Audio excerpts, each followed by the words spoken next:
with the Republican Party refusing to take yes for an answer. After months of demanding that President Obama open up the health reform talks, invite the Republicans in, make it bipartisan, Republicans have gotten what they wanted.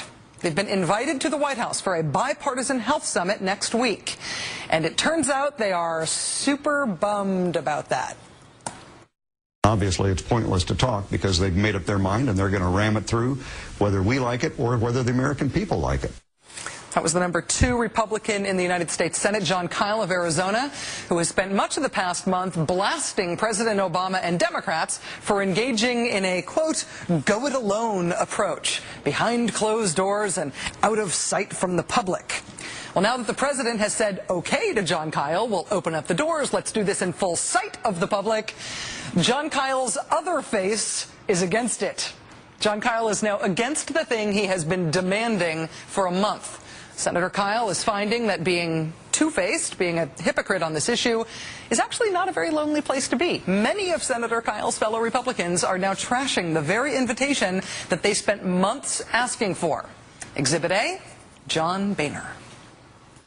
There has been no attempt, not one attempt, by the administration or the Democrats in Congress to actually sit down and work with us. Okay, that's argument from John Boehner, face 1. Here's the argument from John Boehner, face 2. I don't want to walk into to some setup. I don't know who's going to be there. I don't know how big the room's going to be. I don't know what the setup's going to be. I don't know how big the room's going to be. How big? John Boehner's second face has also been articulating Republicans' specific concern that the healthcare bipartisan summit will be televised. You know, is this a political event or is this going to be a real conversation? The concern is, of course, that it will be hard to have an honest conversation about the real issues when there are TV cameras everywhere. I think that is a reasonable concern. But John Boehner's other face begs to differ. The president, during the campaign last year, said that when we got to this part of the process, that it'd be a big open room and he'd invite the C-SPAN cameras in so the American people could see how this bill was coming together. I do think it's time to let the American people see what's going on. Republicans have been hammering President Obama for not holding televised negotiations on health care.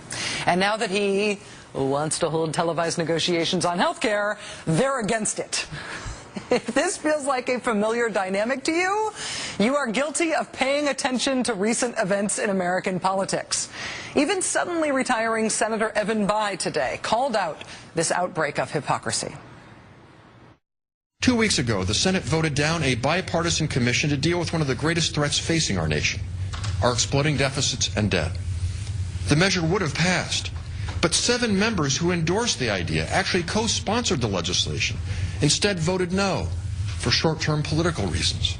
We will have much more on Senator Bayh's retirement later in the show. The chair of the Indiana Democratic Party is going to be here. But what Senator Bayh was pointing to there was that 7 Republican senators were for a bipartisan deficit commission until President Obama said he supported that same idea. The 7 then voted against it. Among them, Arizona Senator John McCain.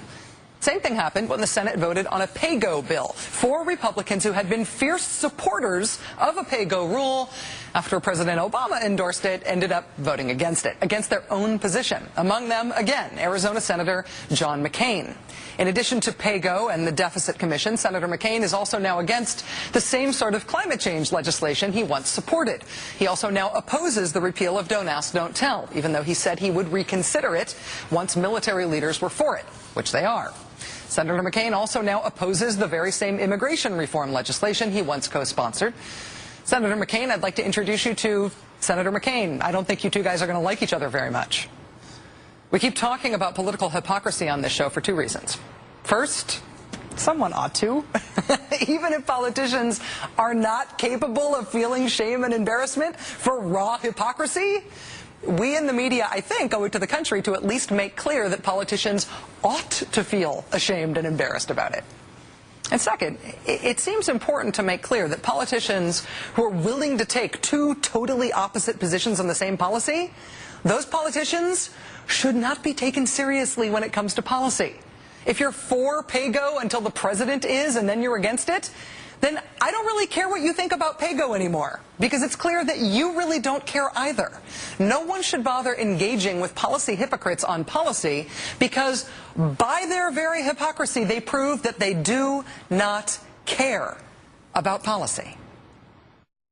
I mean, you in your district, just this week you were at a community college touting a $350,000 green technology education program, talking about how great that was going to be for your district. You voted against the bill that created that grant. And so that's happening a lot, with Republicans sort of taking credit for things that Democratic bills do, and then Republicans simultaneously touting their votes against them and trashing them. That's, I think, a problem that needs to be resolved within your caucus, because, I mean, you seem like a very nice person, but that's a very hypocritical stance to take. Well, Rachel, with all due respect, I can assure you Republicans were not consulted on a stimulus bill. Whether or not House Republicans felt adequately consulted on the stimulus bill, that's not the point. They all voted no on it, every single one of them.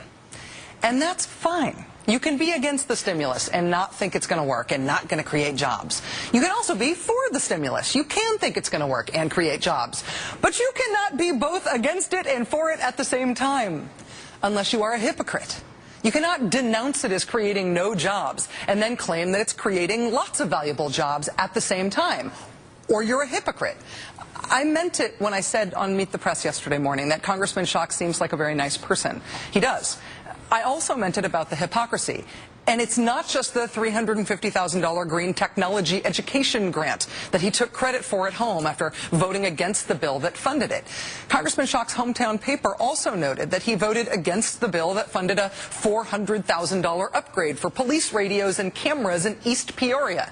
His vote against that funding did not stop the congressman from, yes, taking credit for it and from handing over the grant funding during an event in his district. Now, look, again, you can be for the president's policies. You can think they're going to work and be good for your constituents. You can also be against those policies and not think they're going to work, not think they're going to be good for your constituents. But you cannot be against those policies and for those policies at the same time unless you are a hypocrite. You can be for a deficit commission. You could be against a deficit commission. You cannot be a person who is both for and against a deficit commission, depending on who proposes it, unless you are a hypocrite. You can be for health reform negotiations being broadcast on television, or you can be opposed to health reform negotiations being broadcast on television. But you cannot simultaneously hold both of those positions unless you are a hypocrite. I will admit to being as cynical as anyone about politics and politicians. But even I am not so cynical that I don't think rank, two-faced, I believe it now I don't believe it, hypocrisy shouldn't at least be embarrassing. Joining us now is Eugene Robinson, Pulitzer Prize-winning columnist and an associate editor for The Washington Post. He's also an MSNBC political analyst. Gene, thanks very much for being here. Evening, Rachel. Great to be here. You can probably hear the exasperation in my voice, and I will not be upset if you tell me that I'm being naive and nobody's ever embarrassed by hypocrisy in Washington. No, I'm not going to say that. I was going to point out that you used the word politician and embarrassment, I think, in the same sentence, and that is, you know, I'm not going to expect them to be embarrassed by hypocrisy. But this is beyond, I think, the usual sort of two-facedness or hypocrisy or whatever you want to call the usual slipperiness of politicians in Washington. The House Democrats campaign arm, I thought it was interesting, seems to be trying to capitalize on this now. They've launched this online House Republicans Hypocrisy Hall of Fame. So they're banking that you can combine politician and embarrassment in the same subject, at least when you're talking about the other party. Mm-hmm. Well, you know, Rachel, keep one other thing in mind, though, that all those Republican members of Congress who have to run in the fall are looking over their shoulders at potential challenges from the right, potential challenges from the Tea Party faction or whatever. And I think a lot of them are worried about being seen as collaborationist with the administration or with Washington, in quotes, or with whatever it is that the kind of Tea Party faction doesn't like.